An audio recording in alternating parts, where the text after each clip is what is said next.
தெரியாத பகலுக்கு புரியாத பொழுதொன்று நீ காட்டினாய்.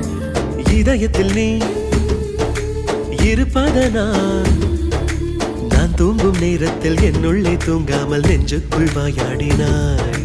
கண்ணாடி நீ கடிகாரம் நான் உன்னுள்ளே ஓடோடி வாழ்வே.